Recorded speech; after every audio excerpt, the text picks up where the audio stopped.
नमस्कार, ध्रुव IAS मध्ये आपल्या सर्वांचं स्वागत आहे. आजच्या भागामध्ये आपण रिझर्व्ह बँकेचा भाग 2 अभ्यासतोय.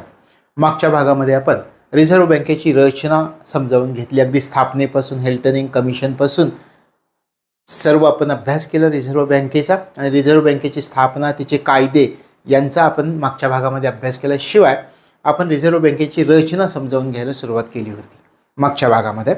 त्याच्यानंतर आपण शेवटच्या टप्प्यामध्ये अभ्यासलं की रिझर्व्ह बँकेचे जे सध्याचे गव्हर्नर आहेत शक्तिकांत दास यांच्याविषयी अभ्यास केला. या भागामध्ये आपण रिझर्व्ह बँकेच्या रचनेमधील डेप्युटी गव्हर्नरांचा अभ्यास करणार आहोत. रिझर्व्ह बँकेच्या वेगवेगळ्या समित्या आहेत त्यांचा आपण अभ्यास करणार आहोत. तर लगेच सुरुवात करूयात. आपण म्हणतो डेप्युटी गव्हर्नर. डेप्युटी गव्हर्नर पहा, सध्याचे रिझर्व्ह बँकेचा जर तुम्ही विचार केला तर हे 4 डेप्युटी गव्हर्नर आहेत. सुरुवातीला विचार करा, या डेप्युटी गव्हर्नरांची नेमणूक कोणत्या कलमानुसार केली जाते. तर आपल्याला सांगता येईल कलम 8(1)(a) या कलमानुसार यांची नेमणूक केली जाते. या डेप्युटी गव्हर्नर जे आहेत यांची नेमणूक कोण नेमणूक करतं? भारत सरकार यांची नेमणूक करतं. भारत सरकार मार्फत यांची नेमणूक केली जाते. कमाल किती डेप्युटी गव्हर्नर नेमले जाऊ शकतात? 4. जास्तीत जास्त 4 डेप्युटी गव्हर्नर नेमले जाऊ शकतात, हे लक्षात ठेवायचं आहे. आता हे जे 4 डेप्युटी गव्हर्नर नेमले जातात त्यांच्याबद्दल एक महत्त्वाची माहिती आपल्याला असणं गरजेचं आहे. काय की 2 डेप्युटी गव्हर्नर जे आहे ते RBIच्या स्टाफमधून निवडले जातात. कशी रचना आहे पहा, याच्यामधून 2 हे जे 4 आहेत यापैकी 2 RBI स्टाफमधून निवडले जातात. RBI स्टाफ 2 RBI स्टाफमधून निवडले जातात. एक सार्वजनिक क्षेत्रामधील बँकेचा अध्यक्ष असतो. आपण म्हणूयात हे 2 झाले. आणखी एक डेप्युटी गव्हर्नर कोण असेल? सार्वजनिक क्षेत्रातील बँकेचा अध्यक्ष असतो.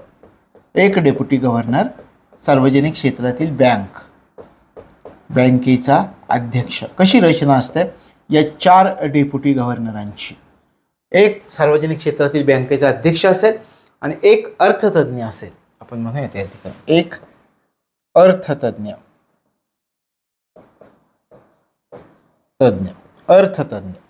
तर हे 4 डेप्युटी गव्हर्नर, 4 मधले 2 रिझर्व्ह बँक ऑफ इंडियाच्या स्टाफमधून येतील. एक अर्थतज्ञ असेल, एक सार्वजनिक क्षेत्रातील बँकेचा अध्यक्ष असेल. अशा प्रकारे 4. अलीकडच्या कालावधीमध्ये जर तुम्ही विचार केला तर हा अर्थतज्ञ जो आहे त्याची आणि सरकार या दोघांचं थोडंसं बिनसतं आहे.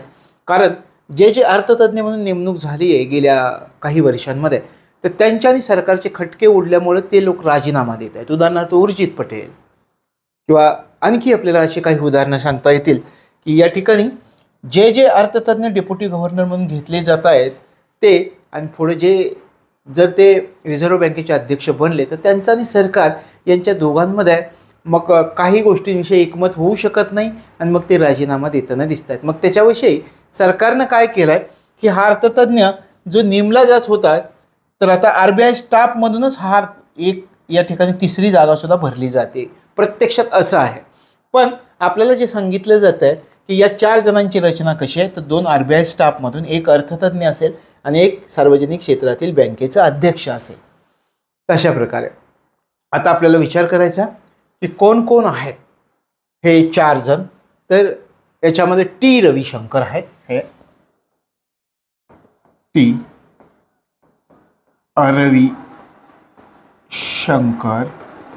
T रविशंकर 2021 पासून आहेत. 2021 पासून डेप्युटी गव्हर्नर आहे. बाकीचे 3 जे आहेत ना ते 2023 पासून आहेत. आता स्वामीनाथन असं आपण त्यांना म्हणतो, हे 23 पासून आहेत. जे स्वामीनाथन हे 2023 पासून आहेत. पहा 2023 पासून. उरलेले 2 हे कोणकोणते आहेत पहा, राजेश्वर राव आहेत आणि मायकेल पात्रा आहेत. या दोघांचा जर विचार केला तर यांची दोघांचे डेप्युटी गव्हर्नर पदाची 2री टर्म आहे. आता 2023 पासून यांची पुनर्नेमणूक झाली आहे डेप्युटी गव्हर्नरपदी. 2रा कार्यकाळ यांचा चालू आहे. हे आहेत राजेश्वर राव, यांचं नाव आहे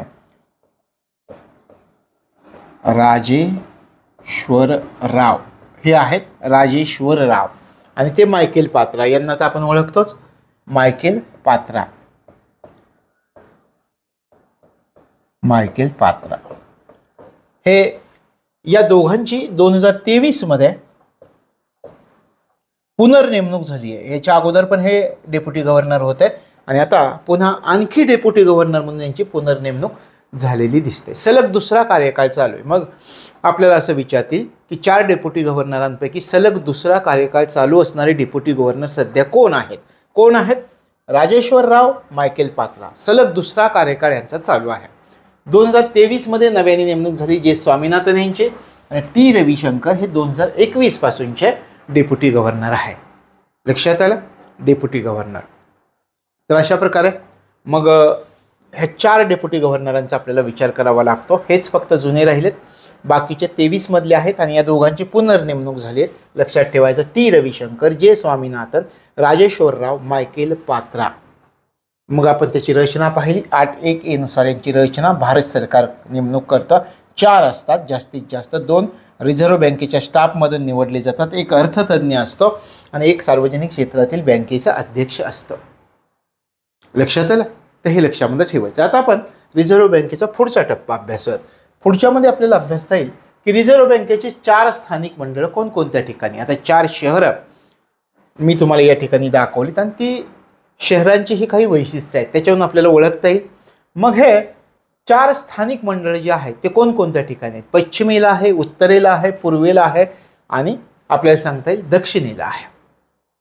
हे कोणतं आहे तुम्हाला लगेच ओळखता येईल. आपल्याला या ठिकाणी सांगता येईल मुंबई.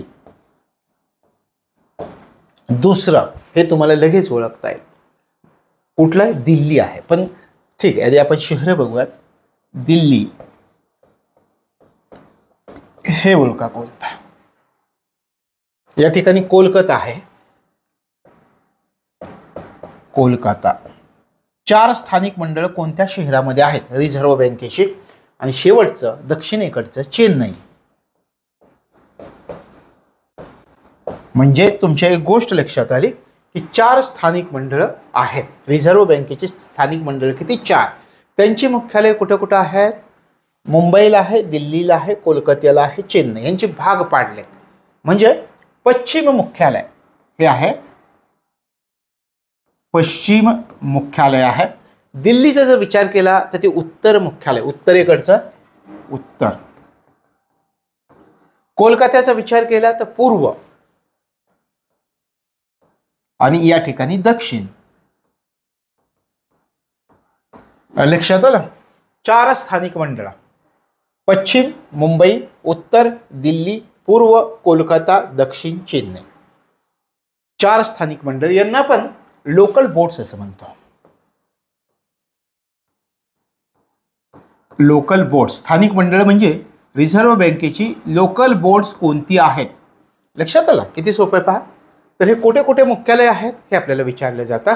आता थोडंसं असा विचार केला की 4 मुख्यालय आपण अभ्यासली, यांचं प्रमुख कार्य कोणतं असतं? आता यांचं प्रमुख कार्य हे असतं, आपण पाहिलं की मुंबईला आहे, दिल्लीला आहे, कोलकात्याला आहे, चेन्नईला आहे. तर त्या ठिकाणची जी वित्तीय यंत्रणा आहे, या सर्व ठिकाणची, या ठिकाणची स्थानिक ठिकाणची असणारी वित्तीय यंत्रणा, या वित्तीय यंत्रणेचं यांनी नियमन करायचं. त्या ठिकाणच्या वित्तीय यंत्रणेचं नियमन करायचं आहे.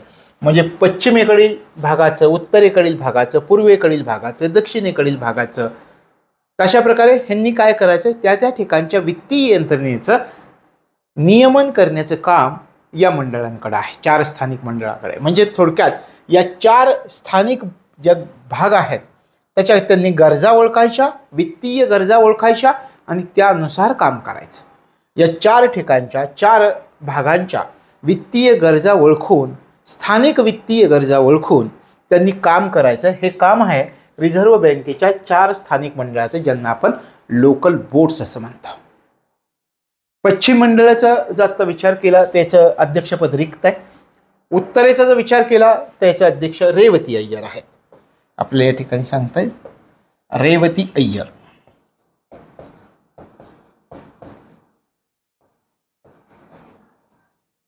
रेवती अय्यर हे याचे अध्यक्ष आहेत. या ठिकाणी पद रिक्त आहे. पूर्वेचा विचार केला तर स्थान आपण म्हटलं कोलकाता आहे. मग त्याचे अध्यक्ष सुनील चतुर्वेदी आहेत.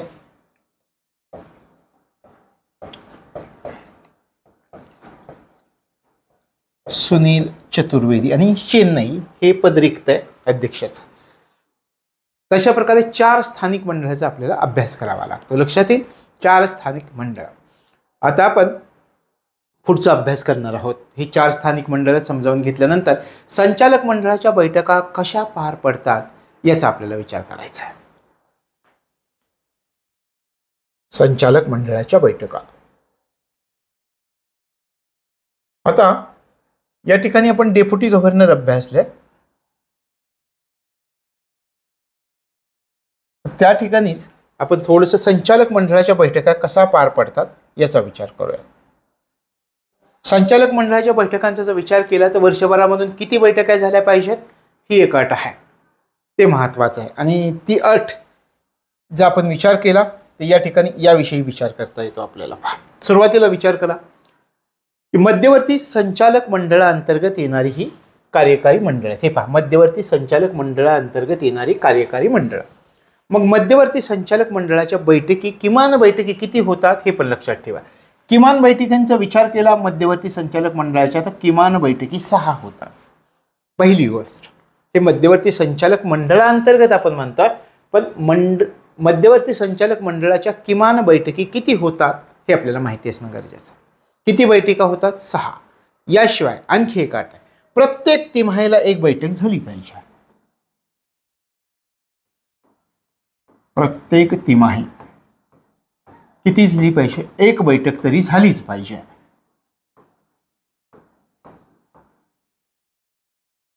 तशा प्रकारे 3 महिन्यात तर झालीच पाहिजे. एकूण बैठकी किमान किती झाल्या पाहिजे? 6 पाहिजेत. आणि रिझर्व्ह बँकेच्या कोणत्या कलमानुसार या बैठकी होतात याचा जर विचार केला तर कलम 13 नुसार या बैठकी होतात. कलम 13 नुसार. आता तुमच्या लक्षात आलं असेल की संचालक मंडळाच्या किमान किती बैठकी होणं गरजेचं असतं असं तुम्हाला विचारलं तर किमान 6 बैठका होणं गरजेचं आहे. प्रत्येक तिमाहीला एक बैठक झालीच पाहिजे आणि इतर वेळांमध्ये 2 बैठकी. आणि या ज्या बैठकी होतात कोणत्या कलमानुसार तर कलम 13 नुसार बैठकी होतात. मग मध्यवर्ती संचालक मंडळामध्ये कार्यरत समित्या किती? या 3 कार्यरत समित्या कोणत्या आहेत? मध्यवर्ती मंडळ समिती, वित्तीय पर्यवेक्षण मंडळ, देणी व निरसन नियमन व पर्यवेक्षण मंडळ. आता या 3ही मंडळाचा आपल्याला अभ्यास करावा लागतो. प्रत्येक मंडळ आपल्याला अभ्यासावं लागेल. कोणकोणती मंडळ आहेत अगोदर लक्षामध्ये ठेवायचे? मध्यवर्ती मंडळ समिती, वित्तीय पर्यवेक्षण मंडळ, देणी व निरसन नियमन आणि पर्यवेक्षण मंडळ. आता एका मंडळाचा अभ्यास करायला आपण सुरुवात करूयात.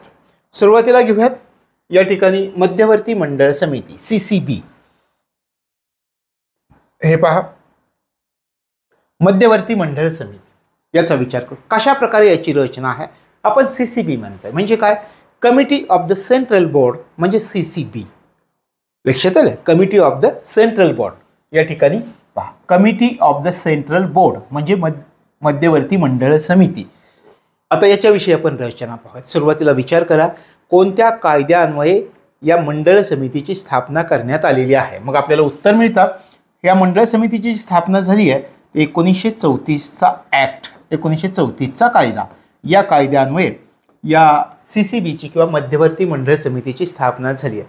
त्याच्यानंतर या समितीची निर्मिती कधी झाली याचा जर तुम्ही विचार केला तर 1935 मध्ये निर्मिती झालेली दिसते CCBची. त्याच्यानंतर पुढची गोष्ट आपल्याला मध्यवर्ती मंडळ समितीबद्दल माहिती असली पाहिजे की याचे सदस्य कोण असतात. याच्या सदस्याचा जर विचार केला तर गव्हर्नर आणि इतर सदस्य, गव्हर्नर व इतर असे आपल्याला माहिती दिली आहे की याचे सदस्य कोण असतात. हे सदस्य असतात. मग 1934च्या कायद्यानुसार याची स्थापना, 1935 मध्ये निर्मिती आणि त्याचे सदस्य कोण असतात तर गव्हर्नर आणि इतर लोक असतात. समितीची स्थापना कोण करतात? आता ही जी निर्मिती केली आहे ही निर्मिती कोणामार्फत केली जाते याचा पण विचार करा. या निर्मितीचा जर तुम्ही विचार केला निर्मिती गव्हर्नर करतो. निर्मिती कोणामार्फत केली जाईल? गव्हर्नर मार्फत या मंडळ समितीची निर्मिती केली जात आहे. आता या मंडळ समितीचं काम काय असतं याचा जर तुम्ही विचार केला तर हे लेख्यांचा आढावा घेणं, जे ऑडिट आहे ते ऑडिट पाहणं किंवा लेख्यांचा आढावा असं आपल्याला म्हणतात. कार्य काय? लेख्यांचा आढावा. हे पण लक्षात ठेवायचं. कामाच्या आधारावर एखादा विधान विचारते. लेख्यांचा आढावा घेणं. आता हा लेख्यांचा आढावा घेतला जातो तो दोन प्रकारे. दोन प्रकारच्या कामकाजांचा लेखांचा आढावा घेतला जातो. एक चालू कामकाजाचा आणि एक आठवड्याची लेखे. दोन प्रकारची लेख्यांचा आढावा घेतला जातो. कोणत्या दोन प्रकारच्या? चालू कामकाज, चालू कामकाज आणि आठवड्याचं कामकाज, आठवडा कामकाज. या दोन्हींच्या लेख्यांचा आढावा घेण्याचं काम करते मध्यवर्ती मंडळ समिती. की चालू कामकाजाचे लेखे कसे आहेत, आठवड्याचं कामकाज जे झालंय त्याचे लेखे हे पाहणं या मध्यवर्ती मंडळ समितीचं काम आहे. समितीची बैठक कधी होते? दर आठवड्याला बैठक होते. मग या ठिकाणी आपल्याला सांगता येते बैठक दर आठवडा. दर आठवड्याच्या कोणत्या दिवशी बैठक होते याचा जर तुम्ही विचार केला तर सहसा याची बैठक बुधवारी होते. ही जी दर आठवड्याला बैठक होते ती बुधवारी बैठक होते. दर आठवड्याच्या बुधवारी, सहसा दर आठवड्याच्या बुधवारी बैठक होते.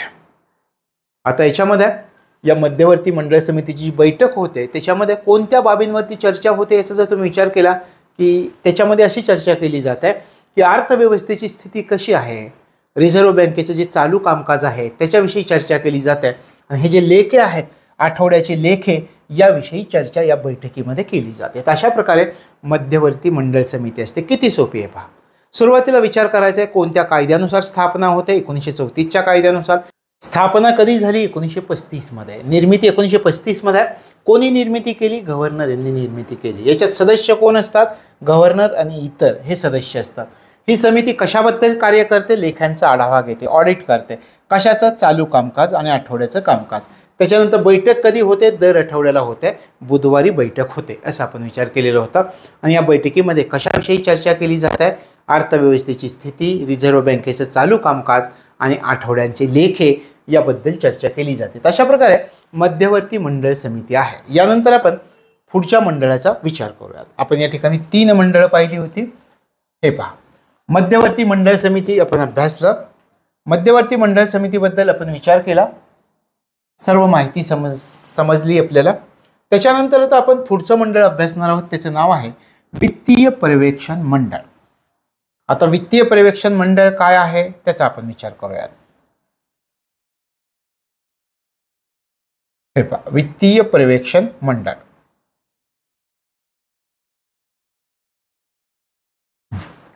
वित्तीय पर्यवेक्षण मंडळाचा जर विचार केला त्या ठिकाणी तुम्हाला BFS असं दिसतंय. ते त्याचं इंग्रजी नावाचं संक्षिप्त रूप आहे. त्याला म्हटलं जातं the board for financial supervision. The board for financial supervision हे लक्षात ठेवायचं BFSच्या बाबतीमध्ये. त्याचा लॉंग फॉर्म आणि महत्त्वाचा आहे. इंग्लिशमधलं लॉंग फॉर्म आपल्याला माहिती असणं गरजेचं आहे. वित्तीय पर्यवेक्षण मंडळ असं याला म्हटलं जातं. पुन्हा एकदा कोणत्या कायद्यानुसार या मंडळाची स्थापना झाली? 1934च्या कायद्यानुसार, 1934 ॲक्ट. 1934च्या कायद्यानुसार याची स्थापना झाली आहे. त्याच्यानंतर कधी याची निर्मिती करण्यात आली? 1994 पासून, 1994 पासून हे मंडळ कार्यरत आहे. म्हणजे कधीपासून कार्यरत आहे? 1994 पासून कार्यरत आहे. त्याच्यानंतर या मंडळाचं प्रमुख कार्य काय आहे? या मंडळाचं प्रमुख कार्य आहे वित्त बाजाराचं पर्यवेक्षण करायचं आहे. फायनान्शियल मार्केट जे आहे त्या मार्केटचं पर्यवेक्षण करायचं, सुपरविजन करण्याचं काम हे वित्तीय पर्यवेक्षण मंडळ पार पाडतं. आपण वित्त बाजार पाहिला का? मग त्या वित्त बाजाराचं पर्यवेक्षण कोणत्या मंडळामार्फत केलं जातं? रिझर्व्ह बँकेचं कोणतं मंडळ अशा प्रकारचं सुपरविजन करतं? तर वित्तीय पर्यवेक्षण मंडळ. लक्षात आलं? आपण या ठिकाणी म्हणूयात त्याचा उद्देश काय आहे, काम काय आहे? वित्त बाजाराचे पर्यवेक्षण करायचं, सुपरविजन करायचं. वित्त बाजाराचं पर्यवेक्षण म्हणजे सुपरविजन करणे हे याचं काम आहे. त्याच्यानंतर आपल्याला सांगता येईल की याचे अध्यक्ष कोण असतात. अध्यक्षांचा जर तुम्ही विचार केला तर याचे अध्यक्ष असतात गव्हर्नर. याचे अध्यक्ष गव्हर्नर असतात, हे लक्षात ठेवायचं. अध्यक्ष कोण असतात? गव्हर्नर असतात. उपाध्यक्ष कोण असतात? उपाध्यक्षांचा जर तुम्ही विचार केला तर आपण म्हटलं होतं 4 डेप्युटी गव्हर्नर असतात. या ठिकाणी आपण म्हणत उपाध्यक्ष कोण असतात? 4 डेप्युटी गव्हर्नर पैकी एक डेप्युटी गव्हर्नर हे उपाध्यक्ष असतं. या 4 पैकी एक डेप्युटी गव्हर्नर याचा उपाध्यक्ष असतो. लक्षात आलं? रचना कशी? अध्यक्ष आपण म्हटलं गव्हर्नर आहेत, उपाध्यक्ष 4 डेप्युटी गव्हर्नरांपैकी एक डेप्युटी गव्हर्नर या वित्तीय पर्यवेक्षण मंडळाचा उपाध्यक्ष असतो, हे लक्षामध्ये ठेवायचं. मंडळाची बैठक कधी होते? आता मंडळाच्या बैठकीचा जर तुम्ही विचार केला तर मंडळाची बैठक महिन्यातून एकदा, महिन्यातून एकदा बैठक. महिन्यातून किती वेळा बैठक होत आहे?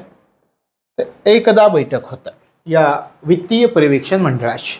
आता याच्यामध्ये वित्तीय पर्यवेक्षण मंडळाचा जर विचार केला तर कोणती कामं केली जातात आणि त्याचं प्रमुख काम आपण अभ्यासलं की वित्तीय बाजाराचं पर्यवेक्षण करायचं आहे. आणि या मंडळामार्फत वित्तीय नियमन केलं जातं. आपल्याला जर विचारलं की वित्तीय नियमन हा शब्द आला, वित्तीय नियमन म्हणजे कोणत्या ज्या पद्धतीने ही कामं पार पाडायची आहेत त्याचं नियमन कोणत्या पद्धतीने होईल हे ठरवण्याचं काम वित्तीय पर्यवेक्षण मंडळ करतात. त्याला फायनान्शियल रेग्युलेशन असं म्हटलं जातं. आपल्याला या ठिकाणी सांगताय फायनान्शियल रेग्युलेशन म्हणजे नियमन. रेग्युलेशन कोणामार्फत केले जाईल तर या मंडळामार्फत, रिझर्व्ह बँकेच्या. जे वित्तीय कामकाज पार पाडलं जातं त्याचं नियमन करण्याचं काम म्हणजे वित्तीय नियमन करणं, त्याला आपण म्हणतो फायनान्शियल रेग्युलेशन. म्हणजे थोडक्यात आणखी तुम्हाला जर स्पष्टता हवी असेल की या वित्तीय क्षेत्रातील जेवढ्या यंत्रणा कार्यरत आहेत त्यांचे लायसन्स चेक करण्याचं काम कोण करतं? हे वित्तीय पर्यवेक्षण मंडळ. वित्तीय क्षेत्रातील जेवढ्या एंटिटीज आहेत किंवा यंत्रणा आहेत त्या यंत्रणांचं लायसन्स चेक करण्याचं काम कोणत्या मंडळामार्फत, रिझर्व्ह बँकेचं कोणतं मंडळ पार पाडतं? वित्तीय पर्यवेक्षण मंडळामार्फत पार पाडलं जातं. शिवाय हे तर आहेत, लेखा परीक्षण सुद्धा करत आहे. लेखा परीक्षण म्हणजे लेखे तपासणे, त्यांचं परीक्षण करणे, अशा प्रकारची कामं हे वित्तीय पर्यवेक्षण मंडळाकडून केलं जातं, हे लक्षामध्ये ठेवायचं. म्हणजे थोडक्यात आणखी आपल्याला याच्यावरती चर्चाही करता येऊ शकते, भरपूर चर्चा करता येऊ शकते. विचार करा, वित्तीय क्षेत्रातील यंत्रणा असं आपण म्हटलं. पुन्हा तुमच्या मनामध्ये असा प्रश्न निर्माण होईल की वित्तीय क्षेत्रातील जेवढ्या यंत्रणा आहेत त्यांच्या नियमन करण्याचं काम करणारं हे मंडळ आहेत. मग तुम्ही म्हणाल वित्तीय क्षेत्रातील यंत्रणा कोणत्या? सगळ्या बँका आहेत, गैर बँका आहेत, विकास वित्तीय संस्था आपण अभ्यासल्या, ह्या वित्तीय क्षेत्रातील यंत्रणा आहेत. त्यांचं नियमन करण्याचं, त्यांचं पर्यवेक्षण करण्याचं, सुपरविजन करण्याचं काम वित्तीय पर्यवेक्षण मंडळ करतं. आणि शिवाय सगळ्या बँका, सगळ्या गैर बँका, वित्तीय संस्था यांचे लेखे तपासण्याचं काम आपण म्हटलं लेखा परीक्षण करण्याचं काम सुद्धा कोणतं मंडळ करतं? रिझर्व्ह बँकेचं, तर वित्तीय पर्यवेक्षण मंडळ करतं. शिवाय आपल्याला असंही सांगतं की वित्तीय नियमन, वित्तीय नियंत्रण म्हणजे थोडक्यात बँक घोटाळे झाले तर बँक घोटाळ्याशी संबंधित जी प्रकरणं आहेत त्या प्रकरणांची तपासणी, ते प्रकरणं हाताळण्याचं काम कोणाकडे असतं? वित्तीय पर्यवेक्षण मंडळाकडे. शिवाय आपण NPAs पाहतो. या ठिकाणी जर तुम्ही बँकांचे NPAs, नॉन परफॉर्मिंग ॲसेट्स, आता याचं तुम्हाला थोडक्यात मी सांगेल आपल्या भाषेमध्ये. आपण काही लोक असं पाहतो बँकेमध्ये गेल्यानंतर त्यांचे फोटो लावलेले असतात आणि ते फोटो कशाचे असतात की ह्यांची कर्ज थकीत आहेत, ते कधीच भरत नाहीत, मग त्यांचे फोटो लावतात. मग सांगायचा मुद्दा हा आहे की या ठिकाणी काही कर्ज अशी असतात की जी बुडीत असतात, माघारी येतच नाहीत, त्याच्याशी संबंधित नॉन परफॉर्मिंग ॲसेट्स ही संज्ञा आहे. अशा प्रकारे हे जे नॉन परफॉर्मिंग ॲसेट्स आहेत यांची सुद्धा तपासणी, या वित्तीय पर्यवेक्षण मंडळाकडून केली जाते. म्हणजे जेवढ्या जेवढ्या वित्तीय यंत्रणा आहेत, जेवढ्या जेवढ्या वित्तीय बाबी आहेत, त्यांचं सुपरविजन करण्याचं काम कोण करतं? तर वित्तीय पर्यवेक्षण मंडळ. लक्षात आलं? तशा प्रकारे हे वित्तीय पर्यवेक्षण मंडळ आहे, हे लक्षामध्ये ठेवायचं. एकदा रिव्हिजन करूयात. वित्तीय पर्यवेक्षण मंडळ असं आपण अभ्यासलं आणि कोणत्या कायद्यानुसार याची स्थापना झाली आहे? 1934च्या कायद्यानुसार. कधीपासून हे चालू झालं? 1994 पासून. त्याच्यानंतर त्याचं प्रमुख काम काय? वित्तीय बाजाराचं पर्यवेक्षण करतं. वित्तीय बाजारामधले जेवढे घटक आहेत, बँका, गैर बँका, त्याच्यानंतर आपण विकास वित्तीय संस्था, यांचं सुपरविजन करण्याचं काम हे वित्तीय पर्यवेक्षण मंडळ करेल. बैठक कधी होते? महिन्यातून एकदा बैठक होते. वित्तीय नियमन केलं जातं, हे मी तुम्हाला सांगितलं. फायनान्शियल रेग्युलेशन, लेखापरीक्षण तपासणे हे प्रमुख काम आहे. अध्यक्ष गव्हर्नर असतात, हे लक्षामध्ये ठेवायचं. उपाध्यक्ष 4 डेप्युटी गव्हर्नरांपैकी एक जण या वित्तीय पर्यवेक्षण मंडळाचा उपाध्यक्ष असतो. लक्षात आलं? अशा प्रकारे हे लक्षात ठेवायचं. हे महत्त्वाचं आहे की जेवढ्या जेवढ्या वित्तीय यंत्रणा आहेत त्यांची लायसन्स चेक हे करतात, लेखापरीक्षण करतात आणि वित्तीय नियमन करतात. आपल्याला जर विचारलं की वित्तीय पर्यवेक्षण मंडळ खालीलपैकी कोणते कार्य पार पाडते? वित्तीय नियमनाचं काम पार पाडेल. सर्व यंत्रणांचे ज्या वित्तीय यंत्रणा आहेत त्यांचे लायसन्स चेक करण्याचं काम हे करेल आणि लेखापरीक्षण करण्याचं काम हे वित्तीय पर्यवेक्षण मंडळ करतं. रिझर्व्ह बँकेचं हे लक्षामध्ये ठेवायचं. लक्षात आलं? हे दुसरं मंडळ आपण अभ्यासलं. या ठिकाणी पहा, आपण दुसऱ्या मंडळाचा अभ्यास केला. हे झालं वित्तीय पर्यवेक्षण मंडळ. आता शेवटचं आपलं राहिलं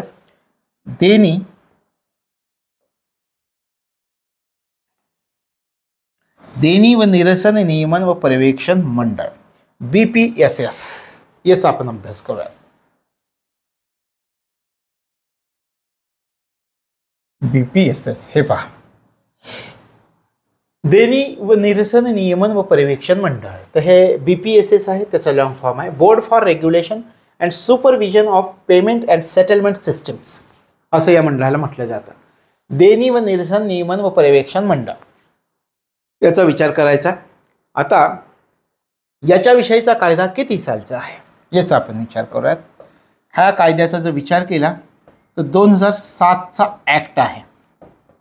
हा जो ॲक्ट आहे देणी व निरसन नियमन व पर्यवेक्षण मंडळ 2007चा ॲक्ट आहे.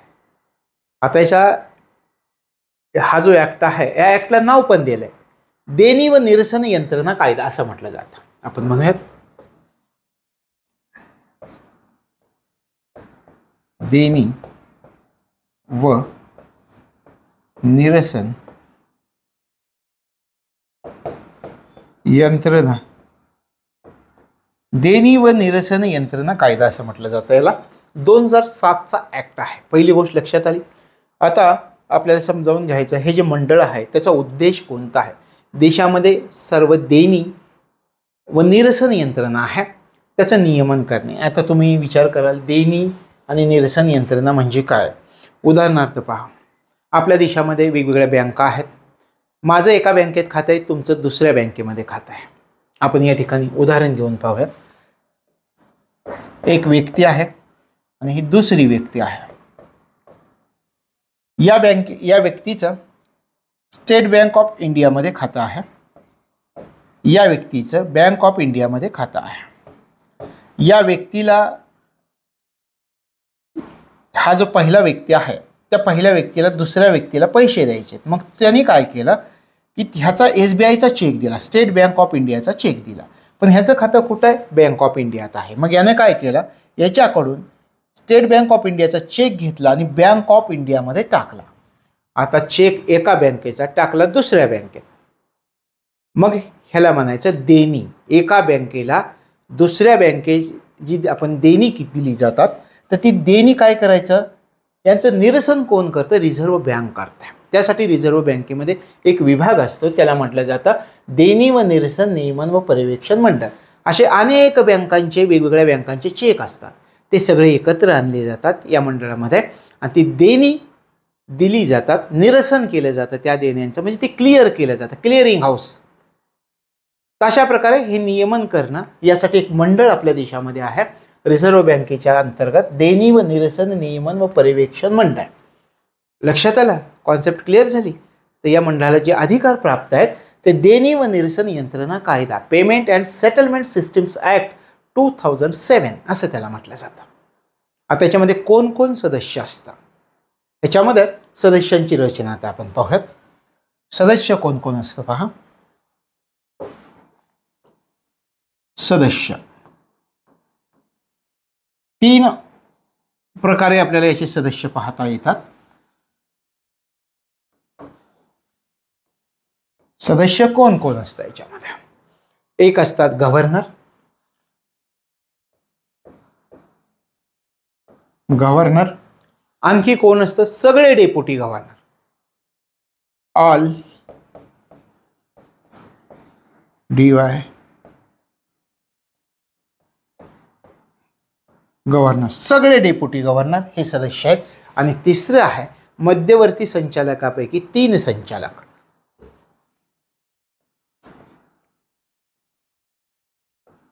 मध्यवर्ती संचालकापैकी 3 संचालक. मध्यवर्ती संचालकापैकी 3 संचालक. तर हे सदस्य आहेत. हे देणी व निरसन नियमन व पर्यवेक्षण मंडळ जे आहे रिझर्व्ह बँकेच्या अंतर्गत, याचे सदस्य कोण कोण असतात? एक असतात गव्हर्नर, आपण म्हटल्याप्रमाणे हे झाले गव्हर्नर. दुसरे झाले सर्व डेप्युटी गव्हर्नर. आणि तिसरं आहे मध्यवर्ती संचालकापैकी 3 संचालक. एवढे सदस्य या मंडळामध्ये असतात. म्हणजे सदस्य कोण कोण असतात हे तुमच्या लक्षामध्ये येईल. आता विचार करा, या मंडळाचा जर तुम्ही विचार केला तर या मंडळाचे अध्यक्ष कोण आहेत? या मंडळाच्या अध्यक्षांचा जर तुम्ही विचार केला तर गव्हर्नर अध्यक्ष आपल्याला या ठिकाणी म्हणता येईल. अध्यक्ष कोण आहेत? गव्हर्नर. याचे अध्यक्ष गव्हर्नर असतात. लक्षात आलं? अध्यक्ष कोण असतात? सदस्य कोण असतात ते आपण पाहिले. आता पहा, याच्यामध्ये काही निमंत्रित सदस्य पण असतात. मग त्याचा आपण विचार करूयात. निमंत्रित सदस्य कोण कोण निमंत्रित सदस्य असतात?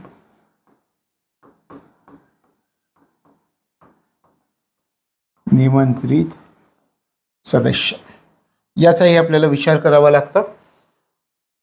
काही निमंत्रित सदस्य असतात असे आपण म्हणतात. निमंत्रित सदस्यांपैकी 2 सदस्य कार्यकारी संचालकामधून आलेले असतात. 2 कुठून येतात? कार्यकारी संचालकांमधून 2 सदस्य असतात. कार्यकारी संचालकांमधून 2 सदस्य कुठून आलेत? पहा, 2 सदस्य आलेत कार्यकारी संचालकामधून. एक रिझर्व्ह बँकेचा मुख्य कायदा सल्लागार असतो. एक सदस्य RBIचा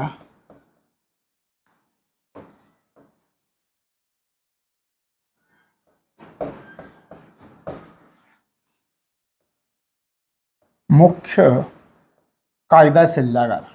हे निमंत्रित सदस्य असतात. याच्यामध्ये निमंत्रित सदस्य कोण असतात हे पण तुमची या ठिकाणी कॉन्सेप्ट क्लिअर होईल. 2 कार्यकारी संचालकांमधून आलेले आणि एक रिझर्व्ह बँकेचा मुख्य कायदा सल्लागार हे असतात. आणि इतर सदस्य रिझर्व्ह बँकेच्या बाहेरचे असतात. मग हे लक्षामध्ये ठेवायचं. आता पहा, याचं काम कोणतं आहे त्याचा आपण विचार करूयात. आपण या ठिकाणी कामाचा विचार करूयात. 2 व्यक्तींचा आपण विचार केला होता. आपण या ठिकाणी म्हटलं होतं एकाचं खातं SBI मध्ये आहे, एकाचं बँक ऑफ इंडियामध्ये आहे. याला SBIचा चेक दिलाय. SBI यानं हा चेक बँक ऑफ इंडियामध्ये टाकलाय. अशा प्रकारे अनेक बँकांचं होत असतं. तुम्ही व्यवहारामध्ये सुद्धा पाहता, तुमचं एका बँकेत खातं असतं, तुम्हाला दुसऱ्याच बँकेचा एखादा चेक आलेला असतो. अशा प्रकारे देशातील या वेगवेगळ्या बँकांचे जे चेक असतात त्यांची देणी घेणी या सर्वांचं क्लिअरिंग करण्याचं काम कोण करतं? तर या देणी घेणीचे क्लिअरिंग आपण म्हणूयात, हे सगळं क्लिअरिंग करण्याचं काम कोण करतं? तर RBI. आणि त्यासाठी त्यांनी एक मंडळ स्थापन केलं, त्याला म्हटलं जातं देणी व निरसन नियमन व पर्यवेक्षण मंडळ. लक्षात आलं? सर्व बँकांची खाती जी असतात ते रिझर्व्ह बँकेत असतात. उदाहरणार्थ विचार करा, आपली खाती कुठे आहेत? आपली खाती वेगवेगळ्या बँकांमध्ये असतात आणि बँकांची सुद्धा खाती असतात रिझर्व्ह बँकेत, ती CRRच्या रूपाने आपल्याला दिसून येतात. बँकांची खाती रिझर्व्ह बँकेमध्ये असतात, हे लक्षामध्ये ठेवायचं. आता रिझर्व्ह बँकेमध्ये खाते आहे, मग अशा प्रकारे जे वेगवेगळ्या बँकांचे चेक आहेत त्यांची देणी घेणी क्लिअर करण्यासाठी एक क्लिअरिंग हाऊस म्हणून या ठिकाणी आपल्याला सांगता येतं देणी व निरसन नियमन व पर्यवेक्षण मंडळाची स्थापना केली गेली. उदाहरणार्थ वेगवेगळी देणी भागवणं, ती पूर्ण करणं, तशा प्रकारे. आणि मग वेगवेगळ्या बँका काय करतात, तर हे जे निरसन ग्रह आहे त्याचं सदस्यत्व घेत असतात. अशा प्रकारे हे सदस्यत्व देण्याचं काम बँकांना, याच्यामध्ये बँकांना समावेश करून घेण्याचं काम या मंडळाचं असतं, जे रिझर्व्ह बँकेच्या अंतर्गत येतं, देणी व निरसन नियमन व पर्यवेक्षण मंडळ. आता क्लिअर तुमच्या लक्षात आलेलं असेल हे काय आहे. अनेक लोक आपल्या देशामध्ये आपण पाहतो की वेगवेगळ्या बँकांचे चेक देतात, म्हणजे वेगवेगळ्या बँकांना एकमेकांची येणी देणी असतात.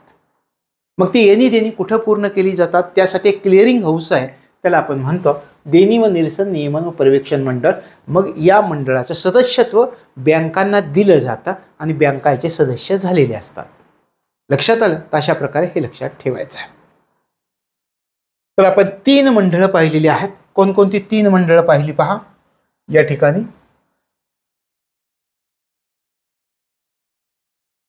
ही मध्यवर्ती मंडळ समिती, वित्तीय पर्यवेक्षण मंडळ, देणी व निरसन नियमन व पर्यवेक्षण मंडळ.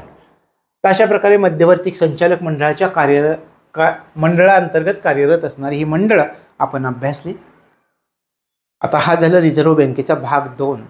पुढच्या अभ्यासामध्ये आपण महत्त्वाची समिती, मौद्रिक धोरण समिती, मॉनिटरी पॉलिसी कमिटीचा अभ्यास करणार आहोत. तर या ठिकाणी आपण थांबतोय. भेटूयात पुढच्या भागामध्ये. तोपर्यंत तुम्हाला तुमच्या अभ्यासासाठी मनापासून शुभेच्छा.